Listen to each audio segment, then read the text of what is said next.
잘한 뉴스, 못한 뉴스에서는 3명이 목숨을 잃은 목동 배수시설 사고가 인재라는 점을 밝힌 단독 보도와 1965년 한일 청구권 협정에 대한 뉴스 출연자의 부적절한 발언을 짚어봅니다.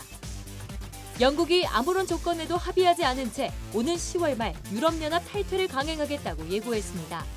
이른바 노딜 브렉시트란 무엇인지 내가 궁금한 뉴스에서 알아봤습니다. 내가 본 DMB 시간에는 천혜의 자연 제주의 아름다운 풍광과 일제강점기의 아픈 역사를 담아낸 한국의 문화유산을 살펴봅니다. YTN 이야기, 오늘은 뉴스박 우리 삶의 이야기와 다양한 볼거리로 시청자를 늘려가고 있는 YTN 라이프 채널이 주인공입니다. 여러분 안녕하십니까? 시청자와 함께하는 시민데스크입니다. 일본의 수출 규제로 시작된 한일 갈등이 경제 전쟁 양상으로 확산하는 가운데 주요 외신들도 관련 뉴스를 서울과 도쿄발로 연일 내보내고 있습니다. 이런 보도 가운데 일부는 이번 사태의 원인이나 사실관계를 잘못 전해서 문제가 된 경우도 있었는데요. 외신 보도는 세계인을 대상으로 하는 만큼 정부 기관뿐 아니라 우리 언론들도 사실 여부를 철저히 따져서 오류를 적극적으로 바로잡으려는 노력이 필요해 보입니다. 시민데스크 먼저 잘한 뉴스, 못한 뉴스로 시작합니다.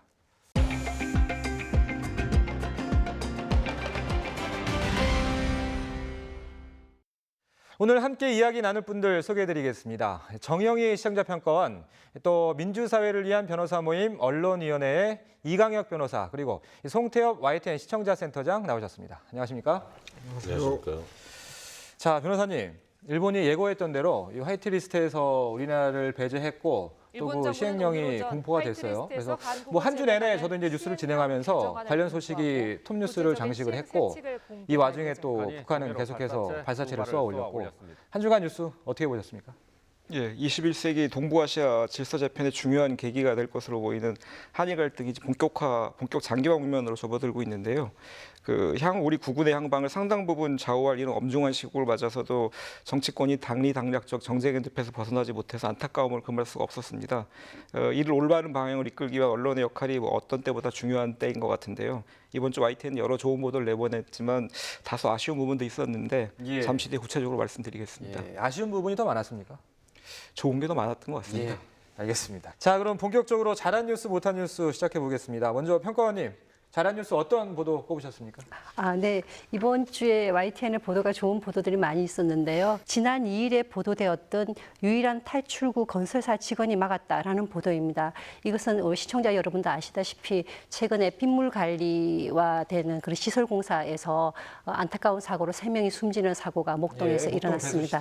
애초에 이 사건은 이제 공사 터널 내에서 서로 위급 시기에 연락할 수 있는 비상 연락망이 없어서 그리고 위기 상황이 전달되지 못한 그런 일 때문에 벌어진 사건으로 보도가 됐었습니다. YTN의 단독 보도를 통해서 이게 사실은 부주의에 의한 명백한 인재라는 것이 추가적으로 밝혀졌습니다. 즉, 작업자들이 일하던 곳에서 비상시에 탈출할 수 있는 유일한 출구를 건설업체 직원이 막은 사건이었습니다. 네, 그래서 제 기억에 의하면 YTN이 이 단독 보도를 내고 나서 다른 방송사들도 뉴스의 초점이 탈출구를 막은 직원의 실수, 이제 여기에 포커스가 맞춰져서 보도가 됐던 것으로 알고 있습니다. 일단은 이 뉴스 전달 방식이 굉장히 좋았어요. 그래픽을 사용을 해서 처음에 2명의 근로자가 내려간 상황과 그리고 추가로 위기상을 알리기 위해서 내려갔던 직원의 상황, 이런 것들을 다 상세하게 보도를 했기 때문에 시청자들에게는 사고 원인을 명확하게 전달을 했고요. 그래서 좋은 보도로 선정을 했습니다. 그러니까 아이템 자체도 훌륭했고 또 전달 방식도 좋았다는 말씀이신 것 그렇죠. 같은데 네. 이번 사고로 숨진 분이 3분이나 되잖아요. 이번 뉴스 보면서 유가족들이 굉장히 좀 힘들었을 것 같은데 변호사님도 이번 뉴스를 잘한 뉴스로 꼽으셨다고요? 예, 그렇습니다. 평가원님 말씀에 동의를 하고요. 이번 보도는 초기 단계 경찰 수사가 궤도를 벗어나지 않고 희생당한 이 희생자들의 그 목숨을 앗아간 그 사고의 진실을 철저히 규명하는 방향으로 그 수사가 나아갈 수 있도록 제대로 선도하는 역할을 한 걸로 보입니다. 그래서 그런 그 추가 단독 보도도 내보내는데요. 이렇게 그 이번 사고 발생의 구조적인 원인을 밝혀냄으로써 그 유사 사고 재발 가능성을 근본적으로 방지할 수 있도록 한 적극적인 후속 보도를 계속 이어나가 주실 것을 요청드립니다. 자, 먼저 우리 평가원님께서 말씀해 주셨던 기사는 우리 신입 기자, 지난주에도 이름이 거론됐었는데 나혜인 기자가 취재했던 내용이었고, 조금 전에 변호사님이 덧붙여 주신 단독 보도는 김우준 기자 단독 보도였는데, 연속해서 같은 사건에서 단독 보도가 이어지고 있어요. 네, 센터장님, 뭐 네. 비법이 있습니까? 뭐 비법인데 애초에 이제 그 처음 시작은 익명의 제보였다고 그래요. 예. 그래서 그 어떤 그 문제를 알고 있는 사람이 이제 수사가 잘못 진행되고 있다. 내부 고발일 가능성이 크겠군요. 그렇죠. 이제 그런 제보였고, 그런데 이제 그 믿기가 어려웠다 그래요. 그 나혜인 기자 얘기가 어떻게 사람이 안에 있는데 문을 닫을 수가 있느냐. 정말 믿기가 어려워가지고 기사 나가는 당일까지 계속 확인을 여러 차례 해봤다 그래요. 근데 그게 이제 사실이었고, 정말 어처구니 없는 일이 일어났다. 본인 생각도 그렇고 시청자들도 아마 그렇게 생각이 됐을 겁니다. 네. 자, 뭐 이번 사건 관련해서 얼마 전에 그 시공사 포함해서 구청, 시청, 뭐 경찰에서 압수수색을 했었잖아요. 그래서 관련 수사가 진행 중이니까 지켜보도록 하겠습니다. 자, 변호사님 또 한 가지 더 잘한 뉴스 뽑아주셨다고요? 예, 지난달 30일 방송된 아는 만큼 보입니다. 역사 공부 열기도 후끈 보도를 꼽았는데요. 이 보도는 그 일본 경제보복의 그 역사적 배경을 제대로 알아보려는 시민들 사이에서 한일 근원의 역사에 대한 공부 열기가 고조되고 있다는 그 사회 현장의 생생한 분위기를 잘 전달해 줬습니다. 이번 보도는 시민들이 서대문 형무소 역사관과 전쟁과 역사박물관과 같이 역사의 실상을 체감할 수 있는 시설을 방문하고, 또 한국사나 일본 분석 도서를 구매한다든가 일본 경제보복의 직접적 배경인 강제 동원 판결을 설명하는 유튜브 동영상을 접하는 등의 모습을 하나하나 구체적으로 소개하면서 자연스럽게 이 문제에 관심을 가지고 있는 시청자들이 해당 자료들이 어떻게 하면 접근할 수 있겠구나 하는 그런 그 유용한 정보를 제공해 주는 역할도 잘한 것 같습니다. 사실 이번 한일 갈등 사태가 좀 긴 호흡을 갖고 저희가 임해야 될 것 같아요. 그래서 언론사 역시 보도를 단발성 보도가 아니라 좀 기획 취재를 미리미리 좀 준비를 해야 될 것 같은데, 이번 취재도 뭐 그런 차원에서 진행된 겁니까? 이번 취재는 이제 송재인 기자 보도를 얘기하신 건데, 사회부 신입 기자거든요. 경찰 기자인데 이제 그동안 이제 행사 뭐 그 반일 행사 관련 행사라든지 또 뭐 불매운동, 또 70대 남성이 일본 대사관 앞에서 분신한 사건이라든지 그런 사건은 많이 다뤘는데, 본인도 이제 기획 기사로 자기의 어떤 아이디어를 좀 실현을 시켜가지고 기사를 좀 써보고 싶다. 그래서 몇 군데 이제 조사를 해보니까 서대문 형무소 역사관, 그리고 이제 전쟁과 여성인권 박물관 관람객이 늘었고, 또 이제 관련 도서 판매량도 늘었고, 뭐 이런 사실들을 이제 본인이 조사를 해서 내용이 알찬 기사를 하나 만들어낸 거죠. 좀 사회부 젊은 기자를 좀 칭찬해주고 싶습니다. 자, 그럼 이번엔 아쉬운 뉴스에 대해서 이야기 나눠보겠습니다. 평가원님 어떤 뉴스 꼽으셨습니까? 네. 이번 주에 그 YTN의 아쉬운 뉴스로는 지난 4일에 보도된 국민연금 전주 리스크는 없다라는 선언에 관한 그 뉴스를 꼽았습니다. 네, 국민연금과 관련된 뉴스는 사실 국민의 노후생활 안정과 관련된 것이기 때문에 국민의 관심이 굉장히 높습니다. 그러니까 아시다시피 국민연금공단이 서울에 있다가 전주로 이전을 하게 됐는데요. 이전하기 이전에도 고급 인력의 이탈 문제나 아니면 금융 인프라가 갖추어지지 않는 지역으로 이전 때문에 염려하는 그런 분위기가 굉장히 많았었습니다. 그래서 이번에 국민연금공단에서 발표한 그 전주 리스크가 없다라는 선언은 사실 그러한 걱정을 불식시키는 차원에서 이렇게 선언한 것인데요. 그리고 제2사옥 건립의 문제나 아니면은 금융기관들을 지역으로 유치를 해서 또 연계를 하겠다라는 이런 모든 내용들이 사실은 연금공단에서 주장한 내용들입니다. 그런데 사실 언론은 국민의 공익을 위해서 감시 기능을 좀 철저히 해야 되는 그런 의무가 있습니다. 그래서 그런 점에서 봤을 때는 연금공단에서 얘기한 개선되고 있는 상황이다라는 그런 전달 내용에만 의존했던 점이 좀 더 아쉬웠습니다. 자, 센터장님, 뭐 일종의 받아쓰기 기사에 머물렀다라는 비판이신 것 같은데 어떻습니까? 그런데 이제 제가 저도 오 기자 오점곤 기자 리포트를 봤거든요. 발표 내용대로 쓴 건 맞는 것 같습니다. 근데 사실은 이제 제가 조금 말씀을 드리면 국민연금이 이제 전주로 이전하면서 좀 흑색 선전 같은 게 좀 많았어요. 경쟁 도시도 뭐 있고. 그냥 예를 들면 좀 우스운 그 멘트도 있지 않습니까? 돼지 분뇨 냄새 때문에 일을 못한다. 사실 그 미국 같은 경우에도 이제 그 뭐 미국 최대 연기금 운영기관이 이제 캘퍼스라고 있는데 그곳이 있는 장소가 인구 30만인 도시거든요. 세크라멘토라는 도시인데 전주 인구가 60만입니다. 그리고 이 좁은 국토에서 그 거리가 큰 문제가 되지 않을 거라고 보는데 다만 이전 초기에 이제 그 이직하는 직원들이 좀 많았습니다. 뭐 국민연금 출신들이 좀 금융권에서 인기가 없는 건 아니고요. 또 작년 말에 세계 경기 침체로 실적이 안 좋았어요.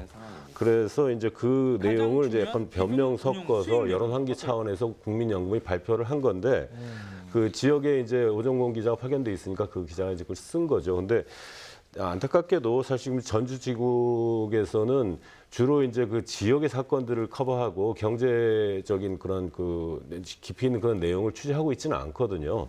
오 기자도 혼자 있어서 좀 힘든 그런 상황이기도 하고 그래서 경제부적 시각에서 깊이 있게 파헤친 보도가 아니라는 점, 그 부분은 좀 아쉽다. 그렇게 동의합니다만은 그게 이제 완전히 좀 틀린 기사다 이렇게 저는 보기는 어려울 것 같습니다. 자, 이번에는 그럼 이광혁 변호사께서 뽑아주신 아쉬운 뉴스 들어보겠습니다. 못한 뉴스입니까? 아쉬운 뉴스입니까? 저도 아쉬운 걸로 가겠습니다. 그 제가 꼽아본 것은 그 지난 1일 그 노정면의 더 뉴스에 시사대론 패널로 나온 자유한국당 송원석 의원이 그 일본 정부 주장에 동조하는 발언을 한 것에 대해서 후속 보도가 좀 미흡했던 것, 이걸 좀 꼽고 싶습니다. 이날 더 뉴스에 출연한 송 의원은 1965년 한일 청구권 협정에 개인 청구권이 포함됐다고 본다. 만약 청구권 협정 이후 개인의 청구권이 남아 있었다고 한다면 1970년, 2007년 두 번에 걸쳐 특별법까지 만들어서 국가가 보상을 해줬겠느냐? 보상을 해줄 때 개인의 청구권도 다 포함하는 걸 전제로 해서 개인한테 보상을 해준 것이다. 이런 요지로 발언을 하셨는데요. 그 일제강점기 일본 기업들의 강제 동원 피해자들에 대한 개인 청구권을 인정하지 않고 있는 일본 아베 정부의 입장과 같고 우리 사법부의 최종 판단과는 정면 대립되는 내용의 주장이었습니다. 네. 그 뭐 이전에도 같은 시간대 김정재 의원의 발언을 앵커가 정정해주는 그런 경험이 있었는데 사실 근데 송원석 의원은 지금 발언을 내용을 보면 실수가 아니라 나름의 논리를 갖고 이야기하고 있거든요. 그래서 뭐 갑작스럽게 나온 얘기가 아니라 본인 생각이 진짜 그런 것 같아요. 예, 맞습니다. 그래서 그 물론 사상과 표현의 자유의 보장이라는 차원에서 그 일본 쪽 입장에 동조하는 소수설도 얼마든지 주장을 할 수 있습니다. 할 수 있어야 될 것이고요. 하지만 이 문제를 밑바탕에 놓고 그 한일 양국이 경제 전쟁이라고까지 불리는 그 치열한 다툼을 벌이고 있는 와중에 국회의원은 헌법기관이지 않습니까? 이런 분이 그 제1야당을 대표해 방송에 나와서 이런 발언을 한다면 그 의미와 파장은 굉장히 크다고 할 것이고요. 관련된 그 심각한 비판과 논쟁을 감수해야 한다. 그런 그 정치적 책임은 당연히 져야겠죠. 그래서 이에 그 다른 많은 매체들도 그 송 의원 발언 내용이라든가 그 의미 문제점 또 여당적 비판이다 이런 거를 관심을 갖고 보도를 했는데요. 제가 결론적으로 좀 지적을 드리고 싶은 부분은 막상 송 의원의 발언 자체를 생방송으로 뭐 본인은 아니겠습니다. 어쨌든 나가게 하셨던 그 YTN에서는 이후 두 차례 단신을 통해 가지고 각각 송 의원 이런 발언했다라는 사실 보도, 그다음에 여당에서 비판 논평 이렇게 나왔다라는 걸 전달하는 데 그쳤고 우리 사회 안에 특히 일본과 대립하고 있는 상황 속에서 그 우리 사회 안에서 의견이 대립되고 있다는 부분인데 이것을 그냥 얼버무리고 넘어갈 수 있는가? 그건 아니라는 거죠. 그런 의미에서 어쨌든 그런 과정에서 YTN이 그 역할을 좀 더 했어야 되지 않는가? 그런 차원에서 좀 아쉬운 부분이 있었습니다. 후속 보도 적성을 좀 다소 못 가지시는 부분, 부담을 느끼시는 부분이 있는 건 아닌가라는 좀 궁금증, 좀 약간 짐작도 해봤는데 실상이 어떤지 좀 센터장님 여쭈고 싶습니다. 좀 단언해서 말씀드리면 그렇지 않습니다. 그러니까 그 우리 방송에 나와서 만약에 그런 논란이 되는 발언을 했고 그렇다면 뭐 우리 여러 가지 수단이 있지 않습니까? 돌발 영상으로 할 수도 있고 리포트로 다룰 수도 있고 기획으로 다룰 수도 있고 사실 우리 좋은 호재죠. 그런데 다만 이 건에 관련해서는 그 제작진에서 이거 기사 되겠다 해서 정치부에 연락을 했습니다. 단신 2번 나갔다고 말씀을 하셨지만 다른 방송사에서도 리포트를 하거나 이런 그 곳은 없습니다. 이제 인쇄 매체에서 이게 쓰기가 편하지 않습니까? 또 그 상대 주장 뭐 그 각 당 뭐 성명 나오고 하니까 그걸 이제 쉽게 이제 썼는데 실제로 만약에 이걸 방송 리포트로 만든다면 저는 조금 크게 재미있지는 않았을 것 같아요. 그걸 말씀하신 대로 정말 세부 분석을 해가지고 제가 자유한국당이 당론을 공식적으로 저는 내놓지는 않은 걸로 알고 있습니다. 그와 관련해서.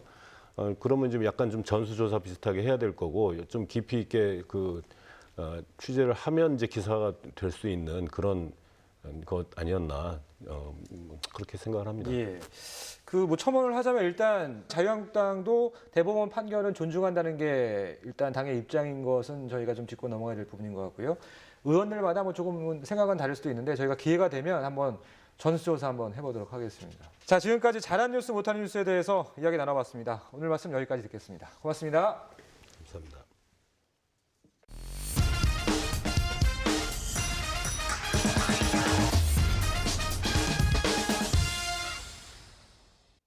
한일 무역 갈등에 이은 미국과 중국의 환율 전쟁, 저 멀리 영국도 유럽연합 탈퇴를 둘러싸고 폭풍전야에 있습니다.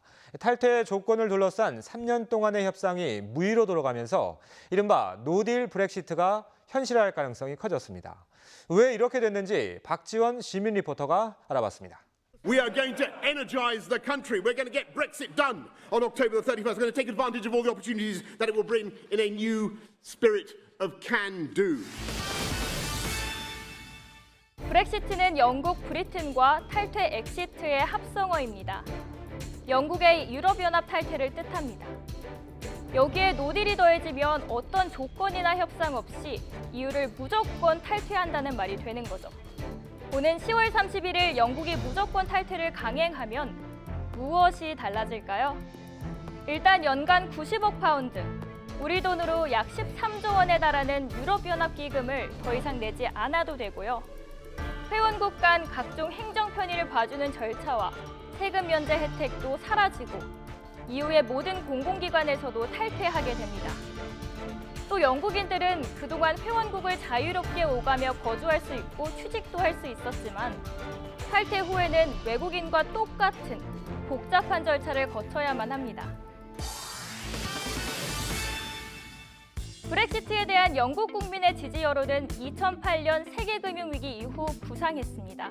영국도 먹고 살기 힘든데 EU에 내는 분담금이 너무 많다. 각국 이민자 때문에 정작 영국 사람들이 일할 곳이 없다. 이런 불만들이 쌓여 국민 투표까지 갔고 결국 2016년 가결된 거죠. 헤어지는 건 기정사실이 됐는데 정작 문제는 그 뒤부터였습니다. EU와 영국은 당장 모든 관계를 끊으면 충격이 크니까 오는 2020년 말까지 유예 기간을 두기로 했는데 북아일랜드 문제가 뜨거운 감자로 떠올랐습니다. 영국에 속한 북아일랜드와 독립국가인 아일랜드. 사실 뿌리가 같은 두 지역의 국경을 당분간 자유롭게 열어두자는 절충안에 대해 강경파들이 결사적으로 반대한 겁니다.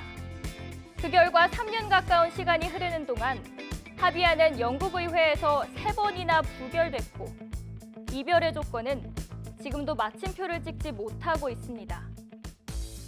강경한 이후 탈퇴론자 보리스 신임 총리는 무슨 일이 있어도 10월 31일 EU에서 탈퇴하겠다고 취임 일성을 밝혔습니다. 이를 위해 최근 관련 예산을 총 63억 파운드, 그러니까 약 10조 원을 크게 늘려 잡았는데요. 이 막대한 돈은 영국의 국경시설을 개편하고 당장 수급에 문제가 생길 수 있는 필수 의약품과 의료기기 비축 등 각 분야에 쓰이게 됩니다. 그리고 EU 탈퇴 자체를 반대하는 국민 여론도 만만치 않기 때문에 브렉시트의 필요성을 홍보하는 데도 적지 않은 예산을 쓸 계획이라고 하네요. 우리 정부는 영국이 브렉시트를 강행하더라도 교역 규모를 감안해 볼 때 영향이 크지는 않을 것으로 보고 있지만 대비는 충분히 해야 한다는 입장인데요. 영국이 EU를 떠나면 자유무역협정에 따른 관세 면제 혜택이 사라지기 때문에 거래를 할 때 서로 부담이 늘어나는 게 가장 큰 변화라고 할 수 있을 겁니다. 그리고 프리미어리그에서 활약 중인 손흥민 선수의 경기도 실시간으로 보기는 어려울 수 있겠네요. EPL 중계권도 그동안 한국, EU FTA에 포함되어 있었기 때문입니다. 인류 역사상 가장 비싼 이혼이라고 불리는 브렉시트. 올 가을, 영국은 과연 어떤 선택을 하게 될지 저뿐 아니라 전 세계가 주목하고 있을 겁니다. 내가 궁금한 뉴스 시민 리포터 박지원이었습니다.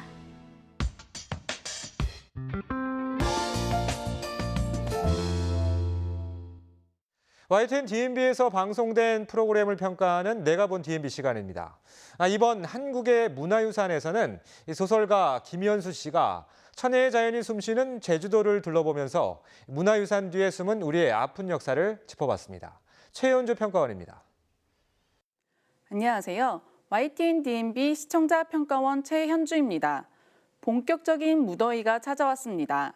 가족들과 함께 휴가를 계획하시는 분도 많으실 텐데요. 우리나라의 아름다운 여행지들 중 섬 전체가 문화유산인 제주도를 빼놓을 수 없습니다. 지난 시간 한국의 문화유산에서는 천혜자연 제주도의 아름다움 속에 숨겨진 아픈 역사를 되짚어봤습니다.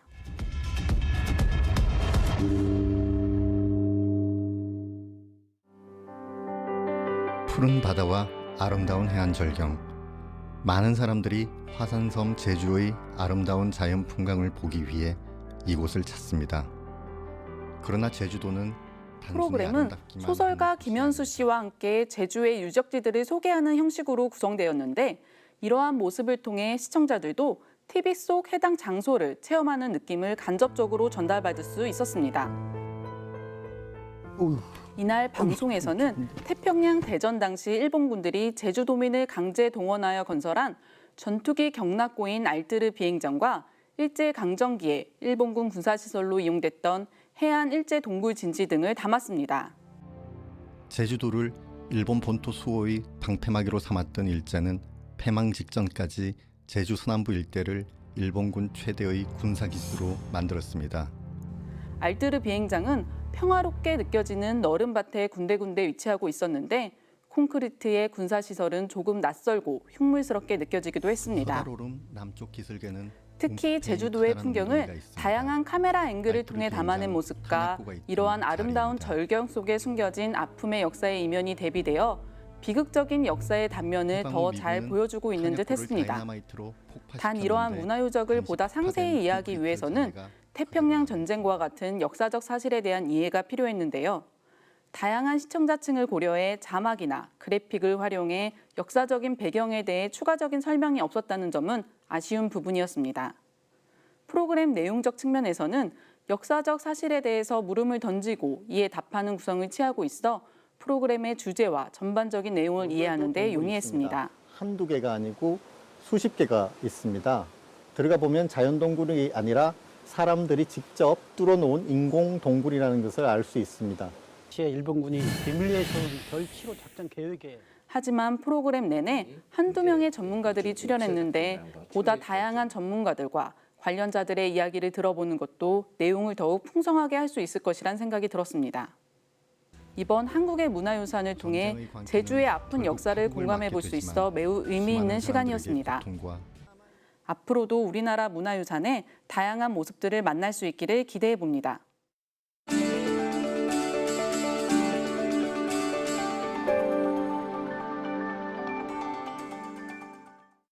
한국의 뉴스 채널 YTN에는 뉴스 밖 세상을 전하는 자매 채널이 있습니다. 생활과 교양, 버라이어티까지 아우르며 다양한 프로그램으로 시청자를 만나고 있는 YTN 라이프가 그 주인공인데요. YTN 이야기에서 만나봤습니다. 한국의 뉴스 채널 YTN. 하지만 YTN은 뉴스만 있는 게 아닙니다. 프리미엄 생활정보 전문 채널 YTN 라이프. 지난 2011년 7월 국내 유일의 날씨 전문 채널로 시작해 지금은 생활, 교양, 버라이어티까지 아우르는 YTN 라이프로 거듭났는데요. 뉴스 밖 인생을 담는 YTN 라이프. 지금 함께 만나볼까요? 상암동 YTN 본사에 자리 잡은 YTN 라이프. 뉴스에서는 다루지 못한 우리 삶의 이야기를 프로그램에 담아내는 곳인데요. 건강과 여행은 물론 다양한 생활 정보와 엔터테인먼트까지 이거 다 챙겨보려면 하루가 짧겠는데요. 우리 주변의 이야기, 우리 지자체의 이야기는 사실 잘 모르고 있거든요. 그래서 그런 이야기를 전달해주는 우리 동네 최고봉 프로그램이 있고요. 그다음에 자기 삶에서 어떤 한 획을 그으신 어른들의 이야기를 통해서 우리 삶의 어떤 지표나 이런 거를 삼을 수 있는 인생 고수라는 프로그램도 있고요. 우리나라 구석구석에 좋은 곳을 소개하는 구석구석 코리아라는 프로그램 등 다양한 프로그램을 가지고 있습니다. 이렇게 다양한 프로그램들이 일상의 즐거움을 선사하고 있는데요. 오늘은 시청자 여러분을 제작 현장으로 안내하겠습니다. 이른 시각부터 촬영 준비로 바쁜 제작팀. 오늘은 어디 가세요? 오늘 그 사람 녹화인데 이제 외부 스튜디오 대여해가지고 저희가 촬영 진행하고 있어서 지금 외부 스튜디오로 가는 중입니다. 드디어 스튜디오에 도착. 좋은 영상을 담기 위해선 사소한 것 하나하나 확인을 소홀히 할 수 없겠죠. 흰선이 안 보여요? 아니 흰선은 안 보일 것 같은데. 네. 전체적으로 내려야지. 여기서 김 PD한테 질문 있습니다. 그 사람. 이건 어떤 프로그램인가요? 저희가 잘 알고 있는 최고의 사랑을 받았던 대중들의 사랑을 받았던 스타들을 모셔서 그들의 진짜 희노애락을 들어보는 그런 토크쇼입니다. 한 시대를 풍미한 추억의 인물을 만나는 시간. 오늘의 주인공은 대한민국 코미디의 역사, 원로 코미디언 이상일 씨네요. 스탠바이 큐. 아무래도 저뿐만 아니라 뭐 저희 부모님 또 어르신들이 많이 좋아하시는 분이시잖아요. 좋아하는지 안 좋아하는지 벌써 제목이 그 사람이면 다 잊어버린 사람이 그걸 와이프 때문에 먹고 사는 사람 뭐 이런. 네, 시원한 입담은 예나 지금이나 변함없으신데요. 그 사람은 이상일 씨뿐만 아니라 그동안 많은 스타들을 초대했습니다. 그중 제작진에게 가장 기억에 남는 인물은 누구일까요? 개인적으로 제일 기억에 남는 선생님은 김국환 선생님이거든요. 이유가 이제 김국환 선생님이 저도 잘 아는 만화 주제곡을 많이 부르셨고 히트곡도 되게 많으신데 저희 녹화장에 모셔서 그 노래를 정말 메들리로 다 불러주시고 노래도 다 불러주시고 그러니까 스텝들도 너무 다 좋아하고 녹화 분위기도 너무 좋았어요. 부르라고요? 조금만 좀 불러주세요. 기차가 어둠을 헤치고 은하수를 건너네 우주 정거장 철이야 햇빛이 쏟아지네 바쁜 삶 속의 작은 쉼표. 오늘 사람들의 따뜻한 이야기로 채워진 YTN 라이프에서 찾아보시는 건 어떨까요? 질병관리본부는 올해 불볕더위가 이어지면서 지난 6일 기준 온열 질환자가 1,100여 명 발생했다고 밝혔습니다. 폭염으로 인한 피해가 없도록 기온이 높은 시간대에는 활동을 피하고 물을 자주 마시는 등 건강 수칙에 유념하시기 바랍니다. 시청자 여러분의 건강한 여름 나기를 응원하며 YTN 시민데스크 다음 주 더 알찬 소식으로 찾아뵙겠습니다. 고맙습니다.